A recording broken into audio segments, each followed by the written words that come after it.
In just under a week, Nani's going to be released into Brawl Stars, and a lot of people are conflicted on whether they think she's going to be overpowered or extremely underpowered compared to the rest of the brawlers in the game. Personally, I think she's going to be overpowered and underpowered at the exact same time, and it depends on who's going to play her, and I'm going to talk about why I think that in this video. Now, before we get too deeply into this, I do want to point out that any one of you can click the try button on her page right now before release and just try playing her in the training cave, which definitely gives you a good idea as to what I'm talking about in this video. So first off, you take a look at how her shot works, how her main attack works, and it's very interesting, very different than what you can expect with the rest of the game. There are some interesting mechanics with it depending on how far out it's shot and how it hits brawlers up close and far away. And that is something that we really haven't experienced too much of in the game in any brawler other than maybe Mortis. When you look at Mortis's attacks, basically what you're going to notice if you're a first-time player is that he works very, very differently than pretty much every other brawler in the game. There are other melee brawlers in the game, but there are no other brawlers in the game that have this style of attack, where you're going to be attached to the attack and move forward through your opponent to do your damage. To be able to play Mortis at a competitive level, you're gonna need to get used to this type of thing because it's very difficult to master, but once you do get really good at it, it can absolutely be one of the most entertaining and high skill cap brawlers in the game. Especially with the addition of gadgets, being able to know when exactly to use your gadget for extra damage, when exactly to close out a kill with it to get the most value, when to use your super, how to use your super, if you have anybody in bushes around you to be able to get more healing off of a super, and then be able to tank shots from the brawler you're currently fighting up close to be able to close out the kill. There are a lot of things that come into play when you're playing Mortis that don't necessarily come into play with other brawlers, not even including the aiming aspect of his attack and the close range aspect of it, which are very important as well. All of this is to say that Mortis is one of the most difficult brawlers in the game to master, one of the most difficult brawlers in the game to get really, really good at for high tier play, but once you do, he is a beast. He's unstoppable, and that's why when you're watching montage videos online on YouTube, that some amazing, entertaining plays are made, and are made very frequently by some of these top tier players that have put hundreds of hours into mastering this brawler. Now, thinking a little bit differently about this, there's also brawlers in this game that are so obnoxiously easy to play, it is ridiculous, like Jackie or Shelly, because in Jackie's case, she doesn't even have any aiming whatsoever. All you have to do is get used to her range. She has a huge amount of HP. She's very tanky, especially once you get her star power. She has an amazing gadget that makes her very, very fast to be able to run down pretty much any brawler in the game under any circumstances. There are basically a lot of reasons why Jackie is so powerful for an entry-level first-day player to play. Same with Shelly, because she has such a huge amount of damage up close to where if you're just auto-aiming, you're going to get kills and you're going to provide some value to your team. If you give that same first-day player Mortis, you're not going to have a good time and you're probably going to be losing your matches. This goes into a pretty complex topic called skill floors and skill ceilings. A skill floor is the lowest a brawler can get. Talking about somebody that's never played MOBAs before, picking up Brawl Stars for the first time ever, how good would they be at playing the game with each brawler? And it's going to vary very significantly depending on what brawler you choose. Again, Jackie, you'd probably have some success as a first-day player and never having played a MOBA before because you only need to click buttons and be on top of the opponent. That is it, and you're going to get kills, you're going to provide value to your team. Or even the first brawler you get in the game, the first one you're introduced to, which is Shelly, which obviously has tons of value early game because you have tons of close range damage, but you have a decent range as well to continue doing damage at a distance. So all in all, you're going to provide value if you're auto-aiming your super and auto-aiming your attack every single time. Now, back at the beginning of Brawl Stars, if we go back in time to the early beta days, a lot of people will remember that Shelly and El Primo were extremely powerful, and that wasn't necessarily because they were actually overpowered in the game balance-wise. It was because the skill floor had barely developed at all. No player had seen a game necessarily exactly like Brawl Stars, and only people that had a lot of experience with other MOBAs on mobile devices had experience playing anything like this before, and even then, it still was very different than anything we had seen before. So with all of that said, they weren't necessarily overpowered. It was just because their skill floor was very, very high compared to the more difficult to play brawlers in the game,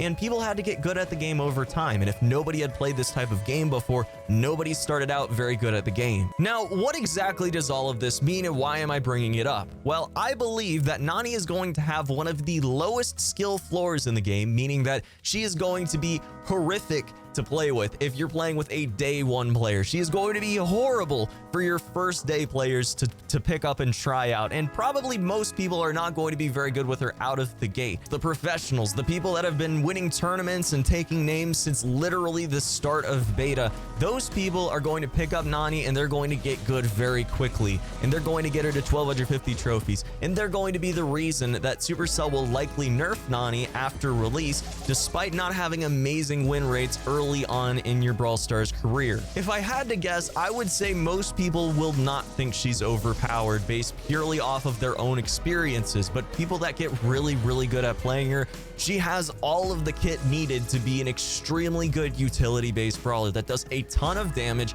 has a ton of value and utility from her super. Her star power and gadget are great as well, even though I don't think that they're nearly as impactful as some of the others in the game. They are still very solid, and I'm excited to see exactly how they impact the game. The really cool thing is that her gadget and her star power actually add to what you're going to see as a skill ceiling. It raises it even farther than it already was, which I still think from the beginning, without gadget or star power included, that Nani is one of the highest skill ceiling brawlers in the game by far. I mean, you can see it right here on her brawler page. She has all the way maxed out offense, no defense whatsoever, 3 bars of utility, which I kind of disagree with if I'm being completely honest, because she has so much utility based on her super and her vision in general, not to mention the damage output that she has. It's unbelievable how much utility she can provide to a team. Even though she doesn't have any healing or anything like that, any damage buffs for allies or anything, she can basically be considered a support brawler with a huge damage output because she provides vision. She provides information as her support value,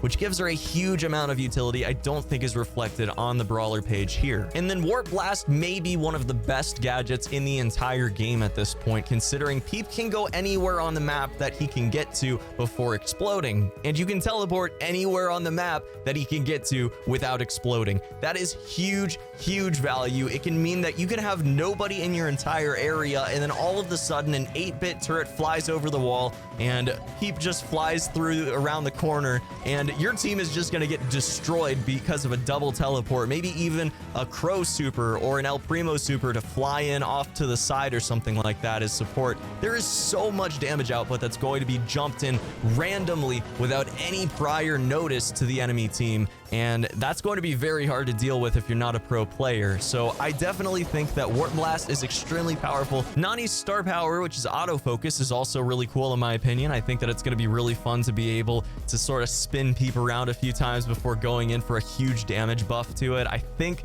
that that's going to be pretty impactful too. I hope that a lot of people are going to get some cool clips from it early on, because I want to see some montages, man. I love watching Mortis montages from pro players. I think Nani is going to be on the same level where watching professional Nanis are going to be it's going to be a blast. It's going to be so much fun. Now, for one final thing I have to show you guys, we're going to go ahead and go in the training cave, because there is something you need to know about Nani before release to make sure that you're taking full advantage of Peep once Nani is released. Now guys, I want you to pay attention to the area around Peep when I use this super and see if you notice anything.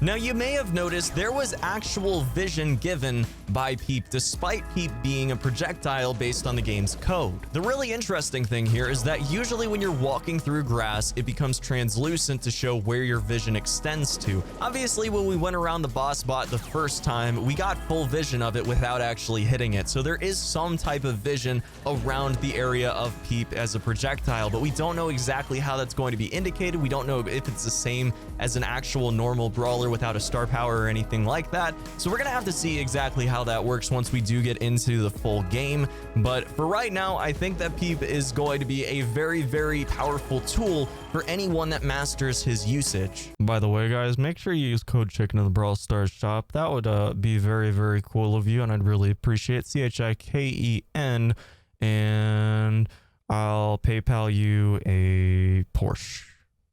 I'll do it. But yeah, guys, by the time you're watching this video, it's going to be less than 5 days until Nani and Peep release, and I cannot wait to see how they impact the meta. I can't wait to get good at them, and I can't wait to see how exactly they impact competitive endgame players that are playing on a professional level. I think it's going to be awesome seeing these top-tier players pick Nani in competitive and being able to do some of the crazy things we know she's capable of. It's going to be really cool. So I will see you guys very soon to the next one. As always, have a fantastic day. And until then, peace.